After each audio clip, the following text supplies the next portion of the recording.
यह मूवी एक सच्ची कहानी पर बेस्ड है। कहानी की शुरुआत हमें 1958 के फीफा वर्ल्ड कप दिखाया जाता है और ये मैच ब्राजील और यूएसएसआर के बीच में होता है। ये पूरा स्टेडियम लोगों से भरा होता है और यहाँ पे बहुत शोर होता है। ये लोग बहुत खुश होते हैं। ये लोग इस गेम के लिए चेयर कर रहे होते हैं, लेकिन जो इस मैच की कमेंटरी होती है वो हमें कुछ ठीक नहीं लगती, क्योंकि वो लोग ब्राजील के खेलने के तरीके पे मजाक उड़ा रहे होते हैं। और तभी हमें यहाँ के लॉकर रूम में दिखाया जाता है और यहाँ पर एक कम उम्र का जवान पहली बार वर्ल्ड कप खेलने के लिए आया होता है। मतलब इससे पहले इतनी कम उम्र के जवान ने कभी भी वर्ल्ड कप नहीं खेला होता है और इसका नाम होता है पेले। इसके बाद कहानी 8 साल पीछे जाती है। यहाँ पे हम कुछ बच्चों को देखते हैं जो कि शू पॉलिश का काम करते हैं और ये बच्चे फुटबॉल खेलने के बहुत शौकीन होते हैं। ये बच्चे गरीब होने के कारण इनके पास फुटबॉल खेलने के लिए एक प्रॉपर यूनिफॉर्म नहीं होती है और इसके बाद ये बच्चे अपने आस पड़ोस के सॉक्स चुरा लेते हैं ताकि उनसे वो एक फुटबॉल बना सके। इसके बाद ये बच्चों का ग्रुप उसी फुटबॉल से खेलना शुरू करते हैं जो कि इन्होंने अभी सॉक्स चुरा कर बनाई होती है। ये बच्चे इस गेम में इतने माहिर होते हैं कि इस बॉल को जमीन पर गिरने भी नहीं देते। इन बच्चों में से एक बच्चा होता है जिसका नाम होता है डीको और ये फुटबॉल खेलने का बहुत शौकीन होता है और इन बच्चों के बीच में एक स्टाइल होता है फुटबॉल खेलने का जिसे जिंगा स्टाइल कहा जाता है, जो कि ब्राजील में सदियों से चला आ रहा है। इसके बाद जब ये लोग घर जाते हैं तो डीको की माँ उसे बहुत डांटती है क्योंकि डीको गंदा होकर घर आया था, मतलब कि उसके चेहरे पर कपड़ों पर धूल मिट्टी लगी हुई थी। इसके बाद हमें एक रेस्टोरेंट में दिखाया जाता है जहाँ पर कि बहुत सारे लोग एक फुटबॉल मैच को सुन रहे हैं और इन लोगों में से डीको के फादर भी होते हैं। और ये वर्ल्ड कप 1950 का फीफा वर्ल्ड कप फाइनल होता है और ये मैच ब्राजील और यूरुग्वे के बीच में होता है और यहाँ पे सब लोग ब्राजील के लिए दुआ कर रहे होते हैं कि ब्राजील मैच में जीते। इसी रेस्टोरेंट के छत पे हमें कुछ बच्चों को दिखाया जाता है और इनमें से डीको भी होता है और ये लोग भी इस मैच को सुन रहे होते हैं, लेकिन बदकिस्मती से ब्राजील ये गेम हार जाता है और डीको के जो फादर होते हैं वो बहुत निराश होते हैं, बहुत दुखी होते हैं और उनकी आंखों में आंसू होते हैं।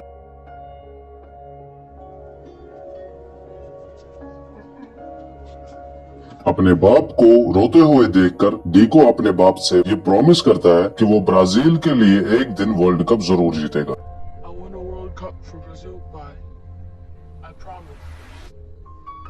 अगले दिन डीको की मदर उसे अपने काम पे ले जाती है, जो कि एक बहुत बड़ा घर होता है और इस घर के वो फ्लोर साफ कर रहे होते हैं, मतलब कि उसका फर्श साफ कर रहे होते हैं। और यहाँ पर डीको की मदर बताती है तुम्हारे फादर भी एक बड़े फुटबॉल प्लेयर थे, लेकिन एक बार टांग में चोट आने की वजह से उनके फुटबॉल का करियर तबाह हो गया और यही रीजन है वो अपने बच्चे को भी फुटबॉल खेलने से मना कर देती है। के बाद डीको की मदर बाहर जाती है तो तभी यहाँ पर कुछ अमीर बच्चे इस कमरे में आते हैं और वो कुछ बड़े प्लेयर्स के बारे में बात कर रहे होते हैं। डीको भी उनके साथ मिलने की कोशिश करता है और वो इन्हें एक लोकल फुटबॉल प्लेयर का नाम बताता है जिसका नाम होता है बेले, लेकिन डीको वो नाम प्रोनाउंस नहीं कर पाता और उसे बेले की जगह पेले कह देता है और ये सुनकर ये अमीर बच्चे डीको का मजाक उड़ाते हैं और ये बच्चे डीको को अब इसी नाम से तंग करने लगते हैं, मतलब कि चिढ़ाने लगते हैं। इसके बाद तुरंत ही वहाँ पर इसकी माँ आ जाती है और इन बच्चों से माफी मांगती है, जबकि डीको की कोई गलती भी नहीं होती है। यहाँ से निकलते वक्त डीको अपने साथ एक न्यूज़पेपर का टुकड़ा उठाकर ले जाता है जो कि इन अमीर घर के बच्चों ने अपने साथ लाया होता है और इस पे एक टूर्नामेंट के बारे में लिखा होता है। इसके बाद हम देखते हैं कि डीको और उसके साथ उसके दोस्त उसी टूर्नामेंट में जाते हैं जिस टूर्नामेंट के बारे में उस न्यूज़पेपर में छपा था। डीको और उसके दोस्त अपना नाम लिखाकर इस गेम में शामिल होते हैं। ये बच्चे दिखने में भले ही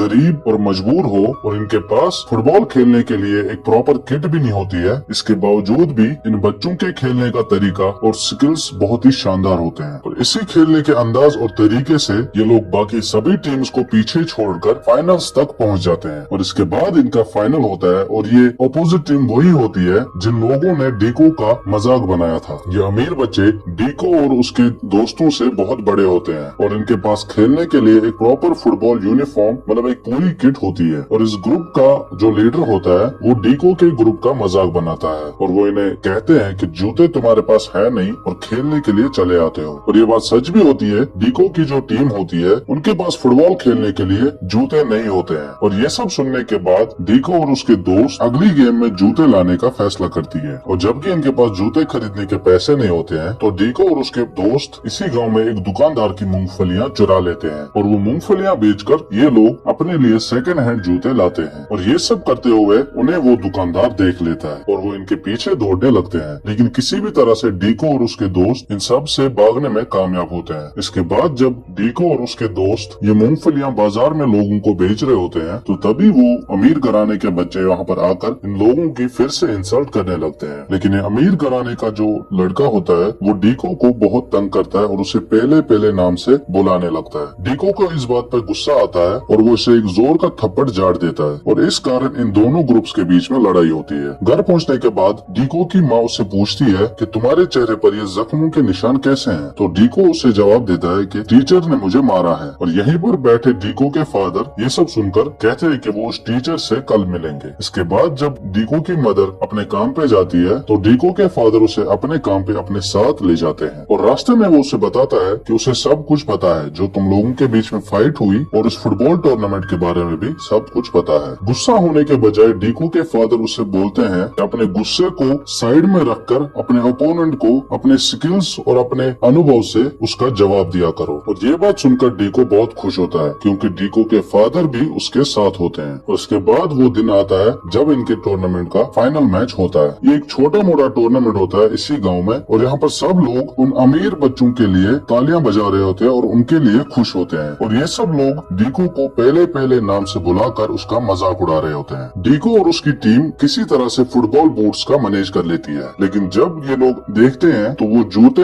इनके साइज से बहुत बड़े होते हैं, मतलब कि ये जूते इन बच्चों के साइज के नहीं होते हैं। लेकिन किसी भी तरह से ये लोग इन जूतों को पहन लेते हैं। लेकिन मैच के दौरान ये जूते डीको और उसकी टीम को बहुत कमजोर कर देती है, मतलब कि बहुत स्लो कर देती है। और इस बात का फायदा उठाकर ओपोनेंट की जो टीम होती है वो गोल के ऊपर गोल कर रही होती है और वो डीको की टीम के खिलाफ 6 गोल मार लेती है, जबकि डीको के 0 गोल्स होते हैं। डीको और उसकी टीम अपने जूतों के कारण बहुत अनकंफर्टेबल होते हैं और ये लोग बहुत डरे भी होते हैं क्योंकि जो ओपोनेंट की टीम होती है वो पूरी गलत तरीके से खेल रही होती है, मतलब कि फाउल तरीके से खेल रही होती है। और इस सब से डीको को गुस्सा आता है और वो ओपोनेंट की टीम पर भड़क जाता है, लेकिन अपने बाप को यही ऑडियंस में देखकर खुद को रोक लेता है। इसके बाद डीको अपने जूते निकाल कर उसी तरह से गेम खेलता है जैसे कि वो लोग बचपन से अपनी गलियों में खेलते आ रहे हैं। इसके बाद डीको के पास बॉल आती है और वो इन 11 के 11 प्लेयर्स में से बॉल को ले जाते हुए पहला गोल मार लेते हैं। और ये सब देखकर डीको की सारी टीम अपने जूते निकालकर इसी तरह से खेलने लगती है और इसके बाद ये गेम पूरी तरह से पलट जाती है। डीको की टीम इस गेम को पूरी तरह से तब्दील कर लेते हैं और डीको की सारी टीम अपने ओपोनेंट से बॉल लेकर ड्रिबल करते हुए अपने स्कोर को 6 आउट ऑफ 5 तक पहुंचा देती है, मतलब कि 6 ओपोनेंट टीम के और 5 डीको की टीम के। लेकिन बदकिस्मती से डीको और उसकी टीम ये गेम हार जाते हैं। लेकिन यहाँ पर जो लोग होते हैं वो बहुत खुश होते हैं डीको और उसकी टीम की परफॉर्मेंस देखकर और वो इन लोगों के लिए बहुत तालियां करते हैं।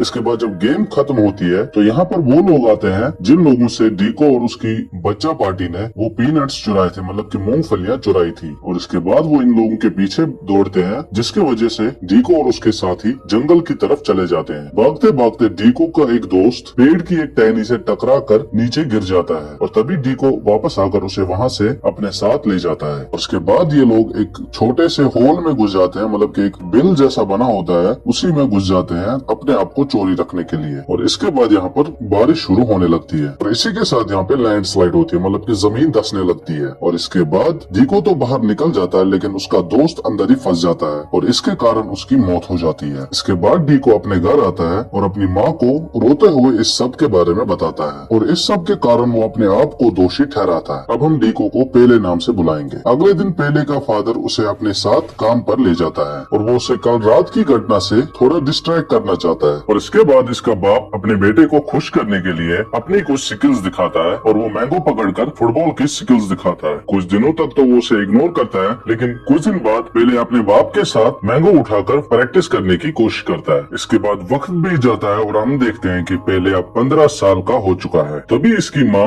उसे अपने बाप के साथ मैंगो फुटबॉल की प्रैक्टिस करते हुए देख लेता है। और हर माँ का एक सपना होता है कि उसका बच्चा पढ़े लिखे और एक बड़ा अफसर बने, लेकिन अपने बच्चे को फुटबॉल के लिए इतना प्यार, इतना जोश और इतना लगाव के साथ खेलते हुए देखकर एक फुटबॉल स्काउट को बुलाने के बारे में सोचती है। मतलब कि एक कोच की तरह होता है फुटबॉल स्काउट, और उसका नाम होता है वाल्डेमार दी ब्रीटो। जब पेले और उसका बाप घर आते हैं तो वो वाल्डेमार दी ब्रीटो को देखकर हैरान होते हैं और वो उसे देखकर खुश भी होते हैं। वाल्डेमार उसे कहते हैं कि तुम्हें मेरे साथ एक फुटबॉल क्लब में शामिल होना चाहिए। इसके बाद हम देखते हैं कि पेले एक प्रोफेशनल फुटबॉल टीम के साथ प्रैक्टिस कर रहे होते हैं और इस फुटबॉल टीम का नाम होता है सांटोस। लेकिन पेले को इन सब का फुटबॉल खेलना पसंद नहीं आता, मतलब कि उसे इनके फुटबॉल खेलने का तरीका समझ नहीं आता, क्योंकि ये एक प्रोफेशनल तरीका होता है फुटबॉल खेलने का। पेले इनके साथ बहुत खेलने की कोशिश करता है, अपने मन को बहुत बना लेता है कि इनके साथ खेले, लेकिन उसकी यह कोशिश नाकाम होती है और वो अपने घर के लिए लौट जाता है। जब पेले ट्रेन स्टेशन पे पहुंचता है तो वहाँ पर उससे मिलने ब्रीटो आ जाता है और वो उसे वापस जाने की वजह पूछ लेता है। तो पेले कहता है कि मुझे लगता है कि जैसे मैं खेलता हूँ ये लोग उस तरीके से नहीं खेलते और मुझे इनकी गेम कुछ समझ नहीं आती, और जो यहाँ का कोच है वो उसे पसंद भी नहीं करता। तो डी ब्रीटो उसे कहता है कि तुम्हारे खेलने का स्टाइल जो कि जिंगा है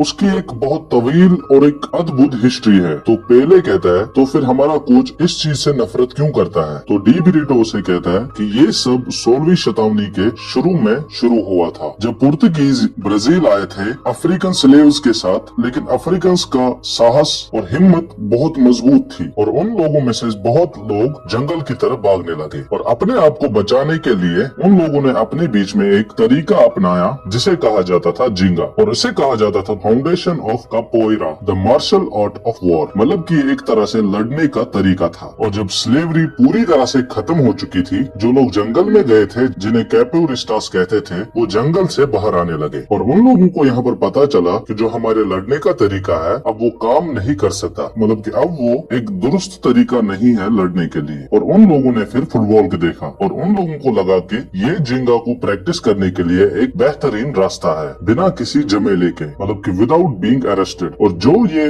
फुटबॉल के खेलने का तरीका निकला था, मतलब कि जो जिंगा फुटबॉल के तरीके से निकला था, वो एक अल्टीमेट मतलब कि अद्भुत था। और कुछ ही समय में जिंगा हम सब लोगों ने अपने आप में इवॉल्व किया, अपने समाज में इसको अपनाया और ये परंपरा सभी ब्राजीलियंस के अंदर स्थापित हो गई। लेकिन जब 1950 का वर्ल्ड कप था, बहुत सारे लोगों को लगा था जो जिंगा खेलने का स्टाइल है उस वजह से हमें हार हुई है, और उसके बाद से इस जिंगा के स्टाइल को यहाँ के लोगों ने अपने आप से बाहर निकालने की कोशिश की, अपने समाज से बाहर निकालने की कोशिश की। और इसी तरह से तुम्हारा कोच भी तुम्हारे अंदर से इस खेलने के तरीकों को बाहर निकालना चाहता है। और यही नहीं, वो अपने समाज के लोगों से भी इस चीज को बाहर निकालने की कोशिश कर रहा है। लेकिन तुम्हारे अंदर जो जिंगा है वो बहुत मजबूत है, वो बहुत शक्तिशाली है। तो तुम या तो हमें दिखा सकते हो कि क्या हो सकता है जब तुम्हारे अंदर करेज यानी कि साहस और ताकत हो, और अपने आप को इस मुकाम पे ला सकते हो और दुनिया को दिखा सकते हो कि तुम असल में कौन हो। और या तो तुम उस ट्रेन में चढ़कर अपने घर की तरफ वापस जा सकते हो, और तुम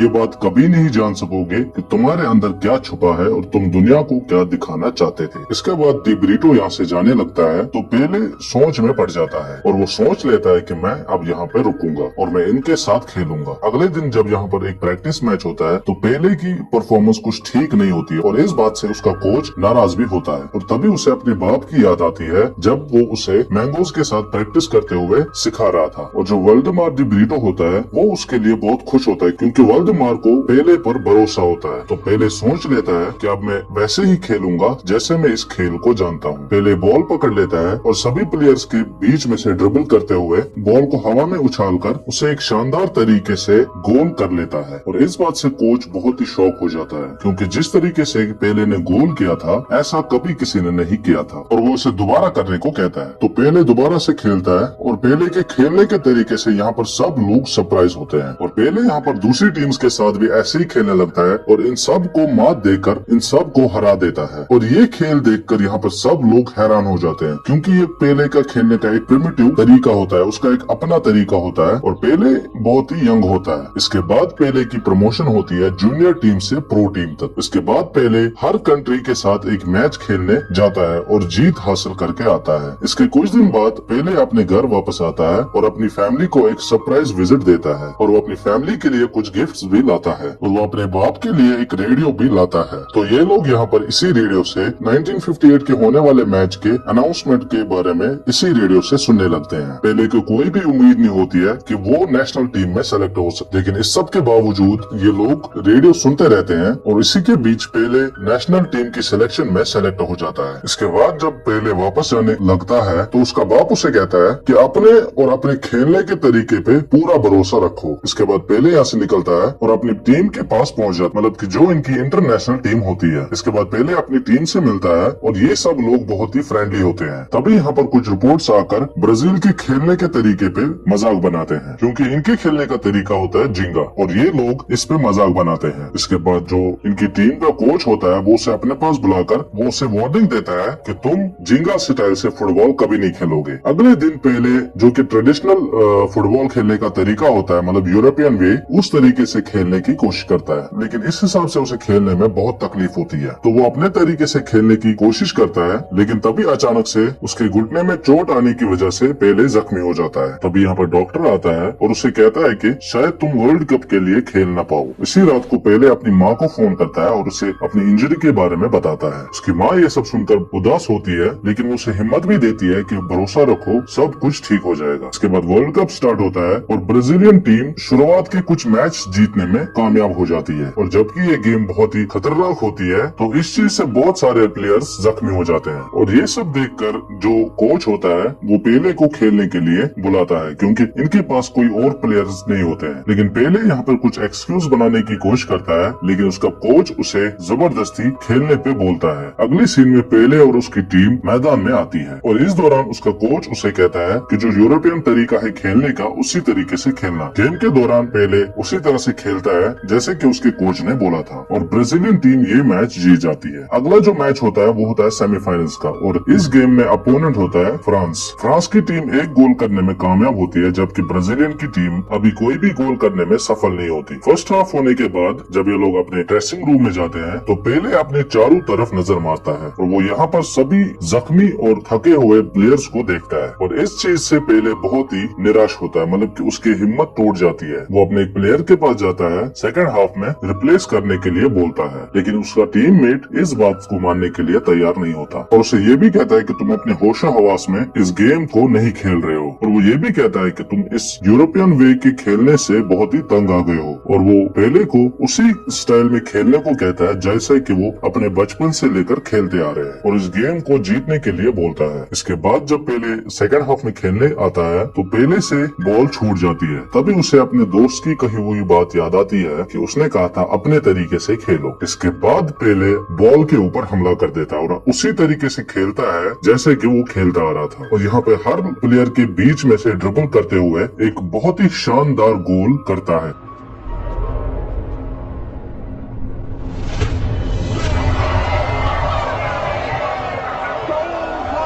यहाँ पे सभी लोग पेले का खेल देखकर हैरान होते हैं, क्योंकि ये पेले का एक ट्रेडिशनल वे होता है। इसके बाद वो लगातार ऐसे ही गोल करता जाता है जब तक कि गोल्स बराबर नहीं होते और गोल्स बराबर होने के बाद पेले 2 गोल और मारता है ताकि वो अपनी टीम के लिए जीत हासिल कर सके और इसके बाद ये लोग ये मैच जीत लेते हैं और पेले की टीम फाइनल्स के लिए पहुंच जाती है। मैच के बाद इनका कोच इन्हें मीटिंग में बुलाता है और उन्हें कहता है कि तुम लोग जिंगा स्टाइल से नहीं खेलोगे, मतलब कि जो यूरोपियन तरीका है खेलने का उसी तरीके से खेलोगे। इसके बाद वो उन्हें कुछ तौर तरीके सिखाता है जो कि सीक्रेट्स होते हैं और उन्हें स्वीडिश फॉर्मेशन के बारे में भी बताता है। मतलब कि स्वीडिश फॉर्मेशन मतलब होता है एक फॉर्म में खेले, मतलब कि एक साथ होकर खेले, मतलब इनके बीच में गड़बड़ी ना हो। फुटबॉल खेलने के समय अक्सर प्लेयर्स का माइंड डाइवर्ट होता है और वो अपने प्लेयर्स को बॉल पास करने की बजाय खुद ही गोल की तरफ चले जाते हैं, जो कि पूरी तरह से गलत है। और इनका कोच इनको यही सिखा रहा है कि एक साथ होकर खेलो, मतलब कि एक दूसरे को पास देखते हुए खेलना चाहिए। लेकिन इनका कोच इस बात से नाराज होता है क्योंकि ये लोग उस फॉर्मेशन में नहीं खेल रहे होते हैं। इसके बाद इन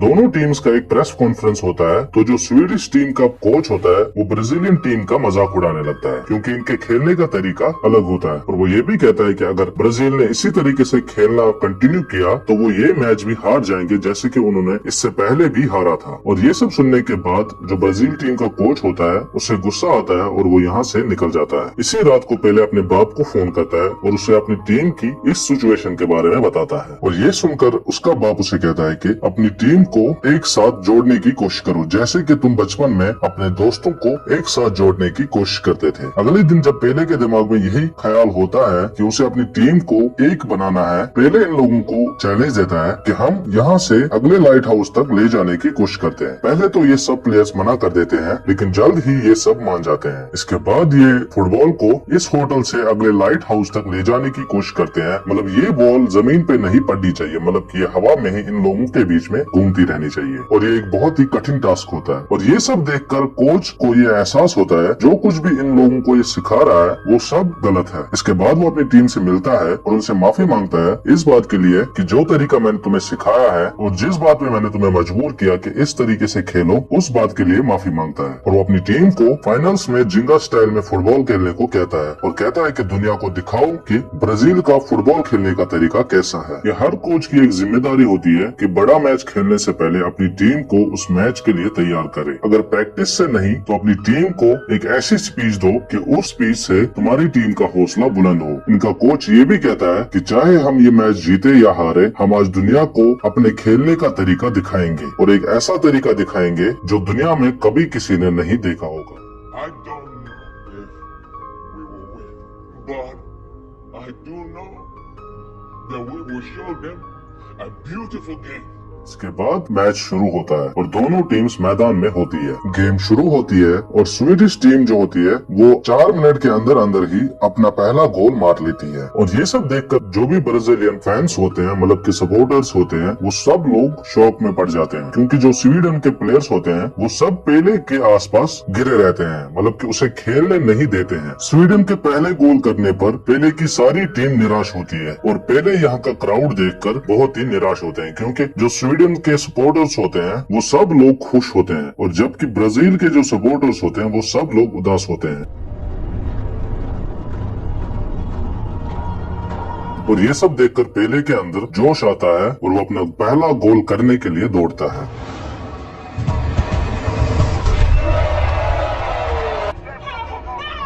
और पहला गोल करने के बाद यहाँ पे सब लोग खुश हो जाते हैं, मतलब सब लोग झूमने लगते हैं। और ये एक ऐसी टीम होती है जैसे कि दुनिया में पहले कभी नहीं देखी होती है। इसके बाद ये सब लोग एक दूसरे की तरफ देखते हुए एक दूसरे को भरोसा देते हैं, क्योंकि इस टाइम पे सारी दुनिया की नजर ब्राजील पे होती है, क्योंकि ये ब्राजील का दूसरा मैच होता है जो कि अपनी मेहनत से यहाँ तक पहुँचे थे। और इतनी मेहनत करने के बाद अगर उनको जीत हासिल नहीं होती तो पूरी कंट्री निराश हो जाती। और इतनी मेहनत करने के बाद अगर आप हार भी जाओ तो भी इस गेम के हकदार आप ही होंगे कि नहीं, इस टीम को जीतना चाहिए था, क्योंकि इस टीम ने बहुत मेहनत की है। इसके बाद जब ये दूसरा गोल करने की कोशिश करते हैं तो ये बॉल को उसी तरीके से गोल तक ले जाते हैं जैसे कि इन लोगों ने अपने बचपन से प्रैक्टिस किया होता है, मतलब कि बॉल को जमीन पे पड़ने ही नहीं दिया। और ये गेम देखकर पूरी दुनिया के लोग हैरान हो गए थे। और यहाँ पर जो स्वीडन के सपोर्टर्स होते हैं वो भी इस गेम को देखकर ब्राजील के सपोर्टर्स बन जाते हैं, मतलब कि वो भी इनके लिए तालियां बजाने लगते हैं, क्योंकि ये एक अद्भुत गेम होती है जो कि पेले ने उस टाइम खेली थी। दूसरी तरफ पेले का फादर जो घर पे होता है वो ये सब देख रहा होता है और उसके आसपास सभी लोग खुश होते हैं, झूम रहे होते हैं, क्योंकि पेले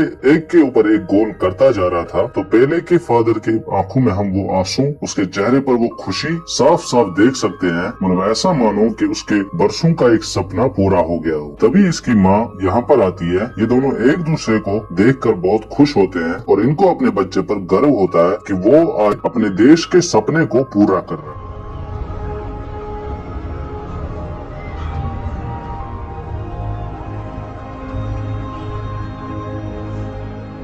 इसके बाद पेले अपना लास्ट गोल हेड गोल से करता है और उसके बाद पूरे स्टेडियम के लोग मैदान में उतर आते हैं और खुशी से झूमने लगते हैं। दूसरी तरफ पेले के घर में सभी लोग खुशी से झूम रहे होते हैं, नाच रहे होते हैं और बहुत ही खुश होते हैं। इसके बाद पेले के जो भी सपोर्टर्स होते हैं, टीममेट्स होते हैं, वो पेले को अपने कंधे पर उठा लेते हैं और तभी हमें इस मैच का रियल फुटेज दिखाया जाता है। और उसके बाद लास्ट में हमें बताया जाता है कि पेले को एक सम्मान दिया गया था जो कि था नेशनल ट्रेजर के नाम से। यहाँ के प्रेसिडेंट ने 1961 में पेले के नाम पर मोस्ट गोल्स करने का वर्ल्ड रिकॉर्ड है और ये भी रिकॉर्ड है कि उसने इतनी कम उम्र में अपने देश के लिए वर्ल्ड कप जीता था। पेले वाहिद एक प्लेयर है जिसने 3 वर्ल्ड कप्स जीते हैं। ये गेम जीतने के बाद पूरी कंट्री में खुशी की लहर दौड़ने लगती है। सभी लोग सड़कों पर आ जाते हैं, इस मोमेंट को अच्छे से एंजॉय करते हैं। स्वीडन के लिए भले ही ये एक गेम हो, लेकिन ब्राजील के लिए ये एक गेम नहीं बल्कि एक सम्मान था, गर्व था और एक इतिहास था। इसके बाद ये कहानी खत्म होती है। दोस्तों, हमने इस कहानी को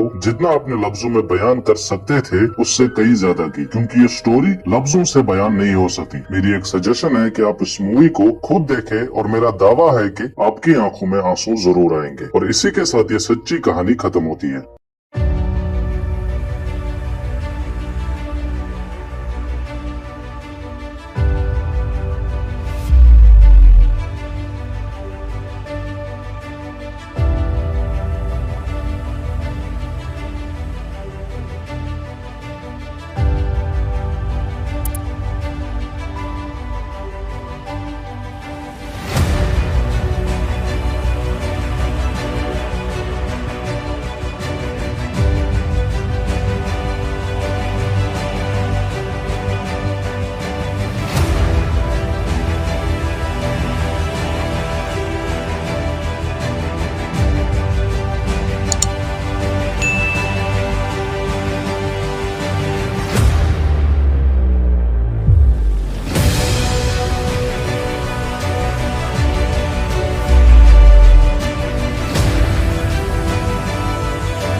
Nilton Santos olhou para a área, lançamento do Nilton Santos pro Pelé, pro Pelé, pro Pelé! Antológico, gol de Pelé! Aí Didi empurrou na frente pro Pelé!